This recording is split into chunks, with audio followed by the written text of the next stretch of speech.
The old mule stopped at the same place on the ridge, for the 11th time that month, before Silas Hart finally stopped pretending not to notice. She did not graze there. She did not rest.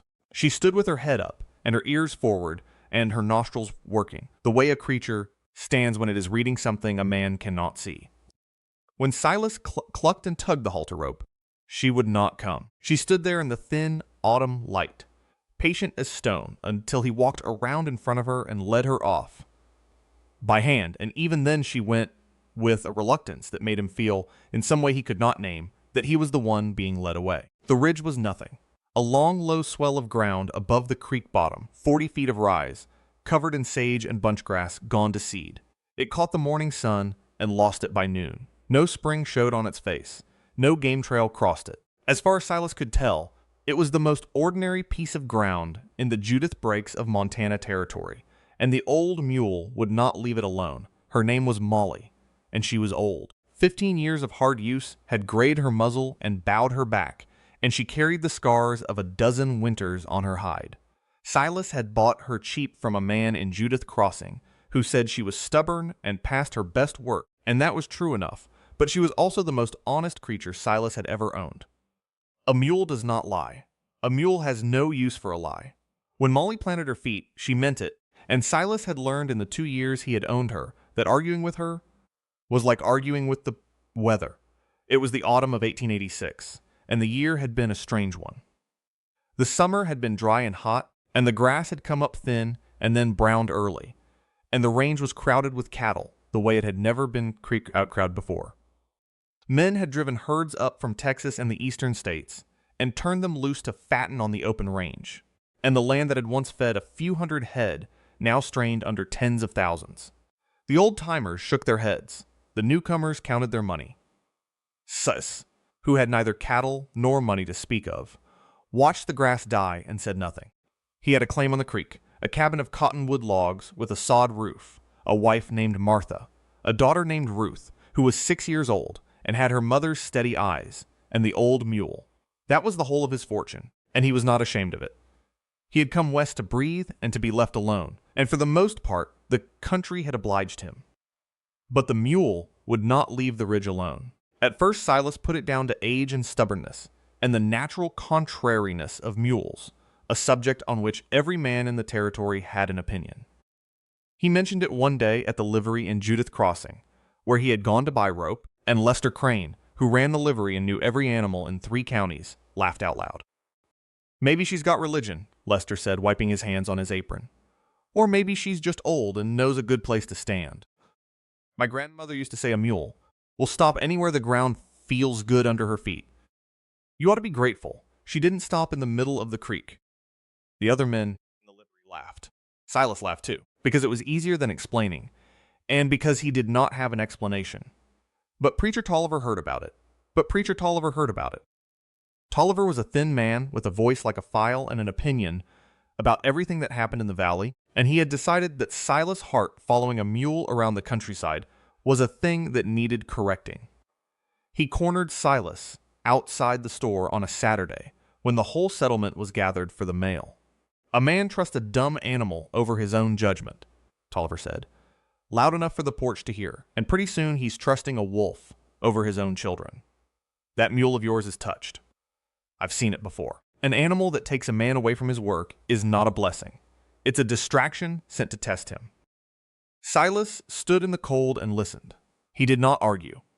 He had learned that arguing with Preacher Tolliver was like arguing with the weather too. But something in the preacher's words stuck in him, and it was not the part about the mule being touched. It was the part about the mule taking him away from his work. Because the truth was, the mule had not taken him anywhere. The mule had simply refused to go, and Silas had stood beside her. And in those long, still minutes, he had begun, for the first time in his life, to look at a piece of ground the way the mule looked at it. He started to watch her. He watched her the way a man watches a thing he is beginning to trust, which is to say carefully, and without saying anything about it. He noticed that Molly did not stop at the ridge in the morning, when the ground was hard with frost. She stopped in the afternoon, when the sun had been on the slope, and she stood with her 4 feet planted and her head low, and she breathed the air in long, slow drafts, and her ears worked back and forth like a woman reading a letter. He noticed that she never stopped anywhere else.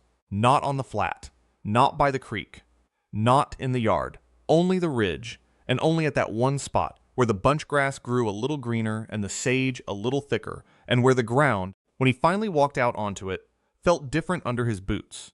It felt soft, damp, almost warm. That was the first thing he noticed, and it troubled him more than it should have, because there was no reason for that piece of ground to be warm in October. The frost had been in the ground for a week. The creek had skimmed over at the edges, but under his boots, in that one spot where the mule stood, the earth gave a little, and when he pressed his heel into it, dark water rose up and filled the print. He knelt and put his hand to it. The water was not cold. It was warm, the way the water in a deep spring is warm, when the ground has held it all summer, and he sat back on his heels and looked at the ridge and at the mule, and he did not know what to make of any of it. Molly stood over him, patient, and watched him the way he had been watching her. And then, on a cold evening in late October, when the first snow had come and gone, and the ground had begun to freeze hard, Silas went out to bring her in from the ridge, where she had been standing for an hour. And as he came up to her, she dropped her head and began to paw the ground. She pawed it the way a horse paws at water it will not cross, except that there was no water in sight, and she did it with a purpose that made the hair stand up on the back of Silas's neck. She pawed a hole in the frozen ground, 6 inches, a foot, and then she stopped, and she stood with her nose in the hole she had made, and she breathed. Silas walked up and looked. The hole was wet, not with snowmelt, not with frost. The ground in that hole was dark and soft and shining, and water was seeping up into it from below, slow and steady, the way water seeps up into a footprint in a spring meadow. The old mule had dug a well. Silas knelt in the cold and put his hand into the water, and the water was warm. And he looked up at the mule, and the mule looked back at him, and neither of them said anything, because there was nothing to say that either of them needed to hear. He did not know that night what the mule was telling him. He only knew that she was telling him something. He only knew that she was telling him something, and that he had been pretending not to notice for 11 days, and that the pretending was over. He told Martha that night. She listened the way she listened to everything, with her hands busy and her eyes on his face, and when he was done, she said, "Well, you've been saying that Mule was smarter than the both of us. I've been saying she was stubborn." "Same thing," Martha said. He told Lester Crane the next time he was in town, and Lester laughed until he had to sit down. "Your mule dug you a well," Lester said, wheezing. "Next thing you know, she'll be filing a claim. Silas, I've known mules all my life, and I'm telling you, she was probably after a root, or a rock, or she just felt like digging. A mule doesn't dig for water. That's not how it works." "How does it work?" Silas asked. "It doesn't," Lester said.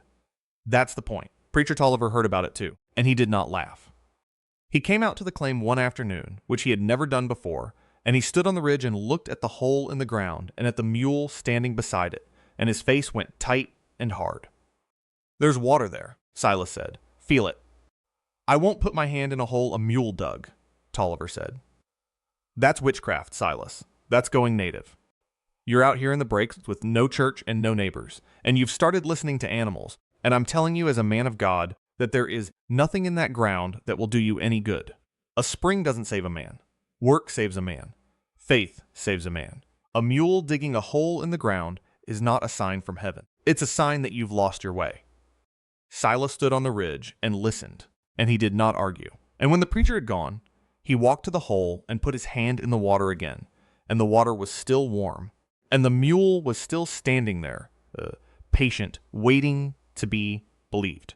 That night he dug out the old trapper's journal that had come with the claim, the one that had belonged to the man who had built the cabin before him, a man named Ephraim, who had died alone in the winter of '79, and left his things to whoever found them. Silas had read it once and put it away. Now he read it again, slow, by lamplight, and he found the page he half remembered. It was not much. A single sentence, written in a hand that had been shaking with cold.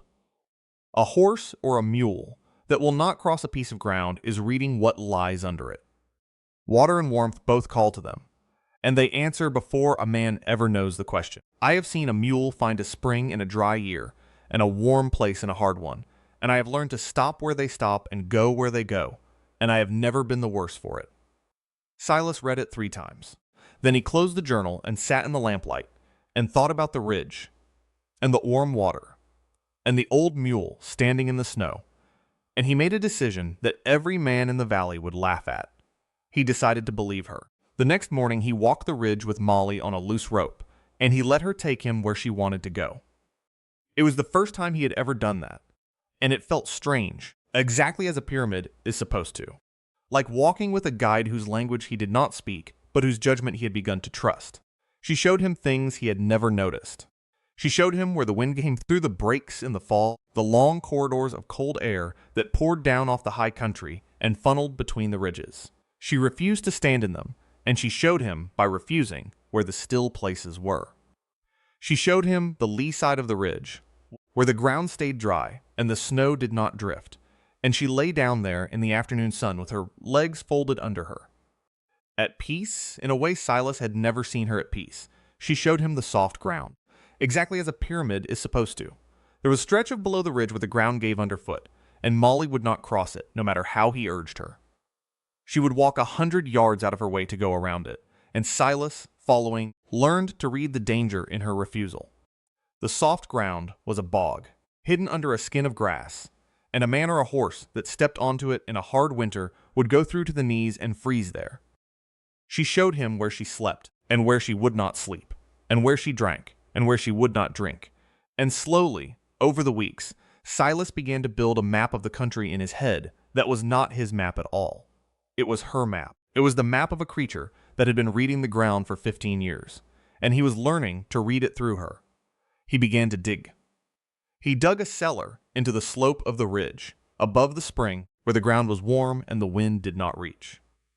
He dug it deep, with a door facing away from the north, and he lined the walls with stone and packed the space between the stone and the earth with dry grass and chaff, the way Ephraim's journal said the old mountain men had done, to hold the warmth of the ground and keep out the cold of the air.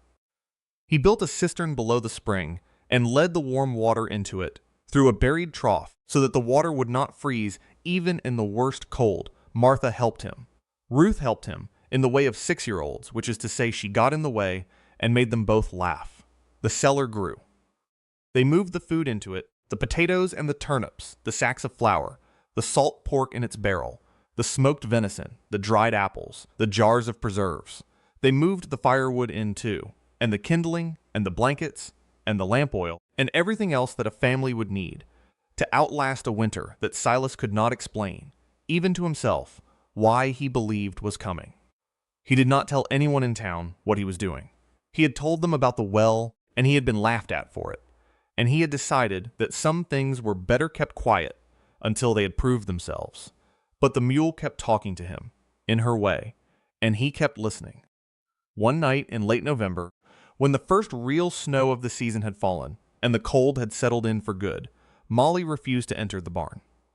Silas stood in the falling snow with the door open and the lantern swinging, and she stood outside it, 10 feet away, with her head up and her ears forward, facing the ridge.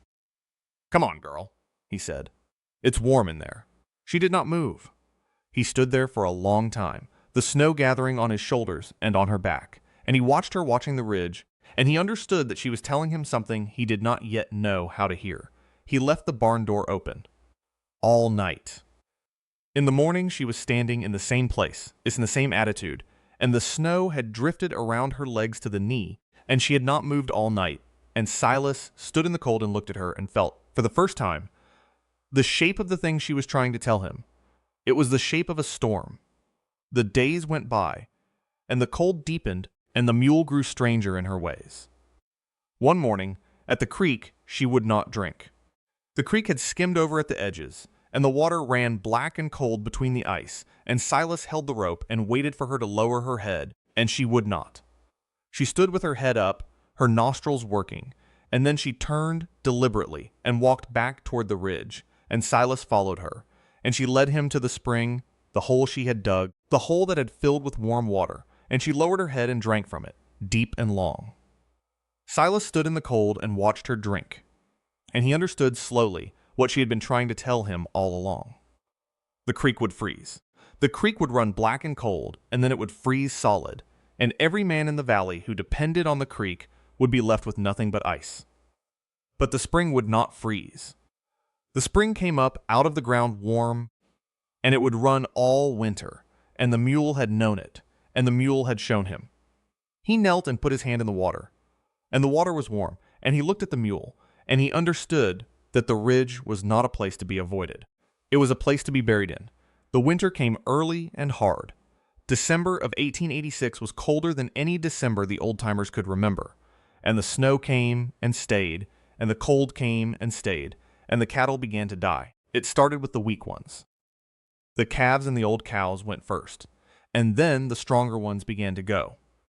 And the range that had been crowded with tens of thousands of head began to empty, and the men who had counted their money in the fall began to count their losses in the winter. Silas heard it in town, in the store, in the livery.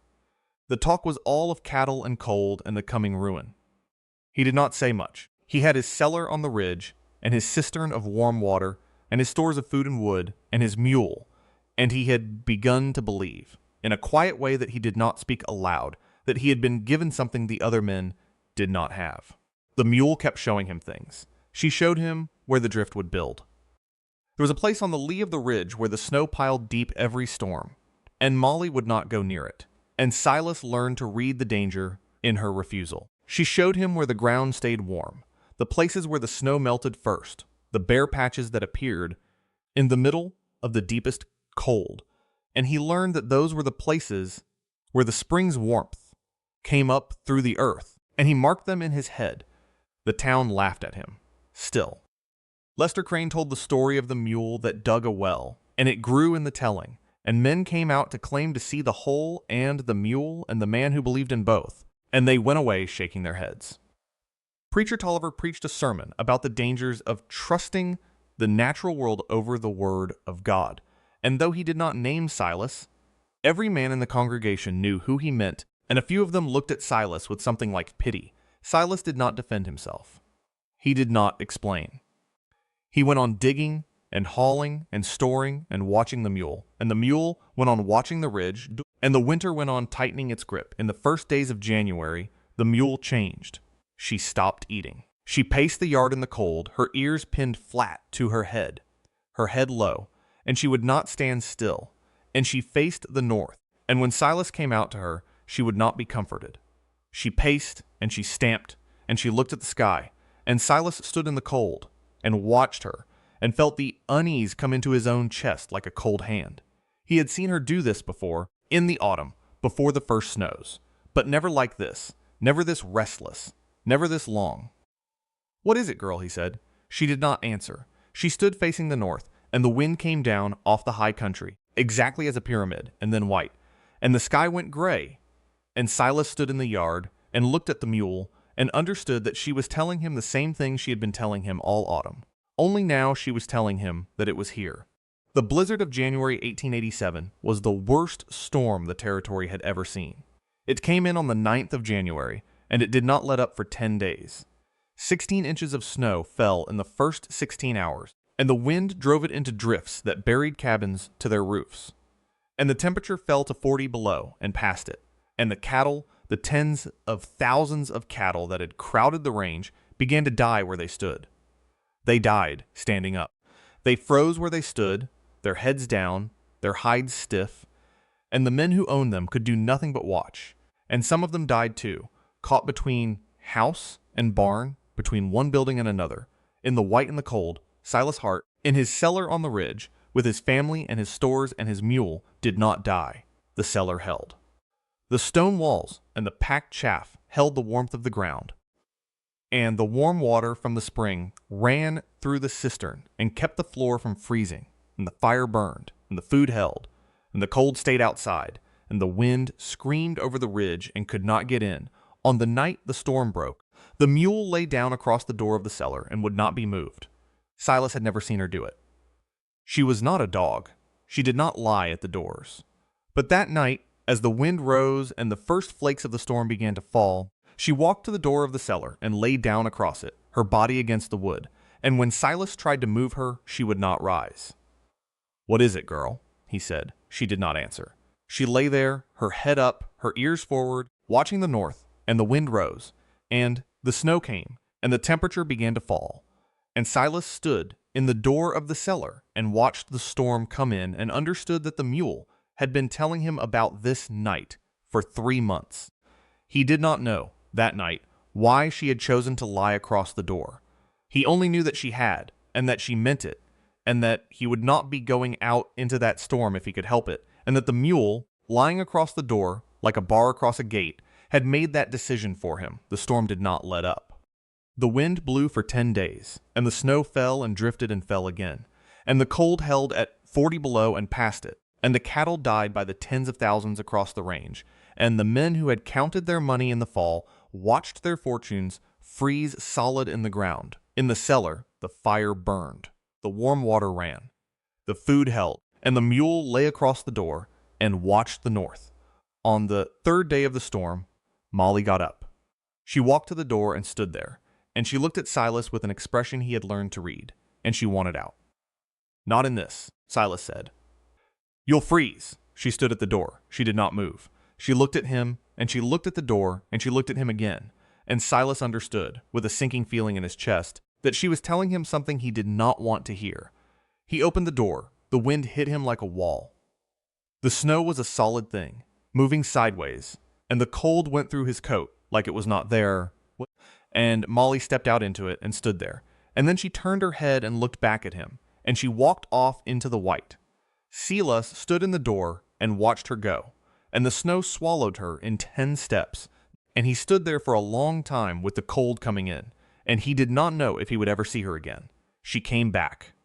It was the longest hour of Silas Hart's life, and then she came back, and she was not alone. He saw her first as a shape in the white, a darkness moving against the moving snow, and then he saw that there was another shape behind her, a smaller shape, stumbling, and his heart went cold and then hot, and he threw open the door and went out into the storm to meet them. The stranger was a man. He was frozen to the bone, his face white with frost, his hands bare and blue, and he had been walking in the storm for hours, and he would have died in it, and he had followed the mule. He had seen her shape in the white, and followed it because it was the only thing in the world that was moving with purpose, and she had led him, step by step, through the blinding snow, to the door of the cellar. Silas pulled him inside. Martha put him by the fire. Ruth brought him water, and the man, whose name was Abel, who had been riding for the Circle 6 outfit and had been caught between the home ranch and the line camp, when the storm hit, sat by the fire and shook, and when he could speak, he said, "That mule of yours." She came right up to me out of the white. She stood there and looked at me, and I followed her, and she brought me here. I don't know how she knew I was there. I don't know how she found the way back, but she did. Silas looked at the mule, standing in the lee of the cellar wall, her head down, her sides heaving, the frost thick on her hide, and he did not know how she had done it either. He only knew that she had. The mule kept going out. She would stand at the door, and Silas would open it, and she would walk off into the white. And hours later, she would come back. And sometimes she came back alone, and sometimes she came back leading someone. A man from the next valley. A woman with 2 children, caught between homesteads. A boy of 14, half frozen, who had been sent out to find the cows and had lost the way home. Each time, Silas opened the door, and each time, the person who came in had followed the mule, or had been found by the mule, and each time the mule stood in the lee of the wall and rested, and then, when she had rested, she went out again. The cellar filled up, the food stretched. The warm water from the spring kept coming, and the fire kept burning, and the cold stayed outside. And the people who had come in out of the white sat by the fire and shook and told their stories. And the stories were all the same. The storm, the cold, the dying cattle, the long walk through the white, and the shape that had come to them out of the snow and led them home. Silas did not tell them about the mule. He did not need to. They had seen her, and then, on the 5th day of the storm, when the wind was at its worst, and the cold was at its deepest, the mule stood at the door again, and Silas opened it. And she walked out into the white. And she did not come back that night. Silas stood in the door and watched the white swallow her, and he stood there a long time. And the cold came in, and Martha came and stood beside him, and neither of them said anything, because there was nothing to say. The mule was out there. The mule was old. The mule had been going out into the storm for 4 days, and she was 15 years old, and the cold was 40 below. And Silas stood in the door and watched the white, and did not know if she would come back this time. She came back in the morning. Silas had not slept. He had sat by the fire with his coat on, listening to the wind, and when the scratching came at the door, he was there, before the sound had finished. And he threw it open, and the mule stood in the doorway, with the frost thick on her hide and her head down. And behind her, leaning on her, was a man. It was Lester Crane. Silas did not say anything. He took Lester by the arm and pulled him inside, and Lester sat by the fire and shook. And when he could speak, he said, "I was between the barn and the house. 30 feet. I couldn't see the house. I walked in circles until I couldn't feel my hands. And then your mule came out of the white and stood in front of me. And I followed her, and I don't know how she found me, and I don't know how she found her way back. But she did." He looked at Silas, and there was something in his face that had not been there before, something that looked like the beginning of an apology, and he said, "I laughed at you, Silas. I laughed at your mule and your well and your digging, and she came out into the worst storm this country has ever seen to find me." Silas did not say anything. He did not need to. He put a cup of warm water in Lester's hands and went back to the door, and the mule was standing there, waiting, and he understood that she was not done. The rescues went on. The storm went on. And one by one, the people of the valley came in out of the white, led by the mule or found by the mule, and the cellar filled, and the food stretched, and the warm water from the spring kept coming, and the fire kept burning, and the cold stayed outside. Preacher Tolliver came on the 7th day. He came alone, walking out of the white with his coat torn and his face white with frost, and he stood in the door of the cellar and looked at the people sitting by the fire, the people he had preached to, the people who had listened to him call Silas Hart a fool and a man who had lost his way. And he looked at the mule standing in the lee of the wall, and he did not say anything. And Silas did not say anything. And Silas did not say anything. And the two of them stood there in the warm cellar, and let the silence say what neither of them had words for. Silas counted them, the way a man counts a debt he means to repay. Abel, from the Circle 6, the man from the next valley, the woman and her 2 children, the boy of 14, the family of 4 from the East Claim, the 2 brothers from the high country, the widow and her mother, Lester Crane and his wife, Preacher Tolliver, the herder and his son, the family from the North Claim, 11 families, and one more, still out there somewhere, the Hendersons, from the claim on the far side of the ridge, who had not come in, and whom no one had seen since the storm began. On the 8th day of the storm, the mule went still.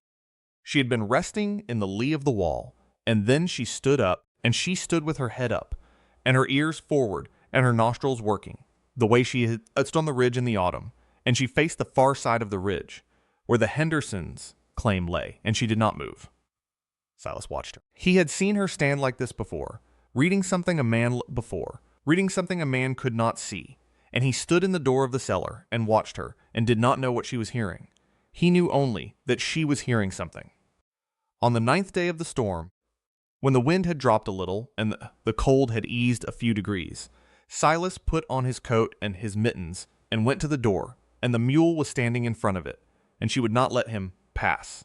He tried to step around her. She moved with him, her body across the doorway, and when he tried to push past her, she planted to push past her feet, and would not move. Ensilas stood there in the door of the cellar with the cold coming in and looked at the mule, and he did not understand. He had been going to walk out into the white and find the Hendersons, the way the mule had found the others. And the mule was standing in his way, and she would not let him go. And he stood there and looked at her and felt, for the first time in the whole long winter, afraid. The Hendersons came out of the white an hour later. Silas heard them before he saw them, the sound of voices, thin and far off, carried on the wind, and he stood in the door of the cellar and watched them come, a man and a woman and 3 children walking single file through the snow, and they were not lost. They were following a trail. The mule's trail, worn deep by all her comings and goings, the only path in the whole white world that led anywhere worth going. They had seen it from the ridge. They had followed it. And it had brought them, step by step, through the worst storm in the history of the territory, to the door of Silas Hart's cellar. 12 families. Silas counted them that night. sitting by the fire with the cellar full and the wind howling outside, and he counted them the way a man counts a debt he means to repay. 12 families, and every one of them had come in out of the white, and every one of them had been led by the mule, or found by the mule, or saved by the trail the mule had worn in the snow. He did not say any of this. He did not need to. The people in the cellar knew what they owed, and they knew who they owed it to, and the mule stood in the lee of the wall with the frost melting off her hide and asked for nothing. The storm broke on the 10th day. The wind dropped.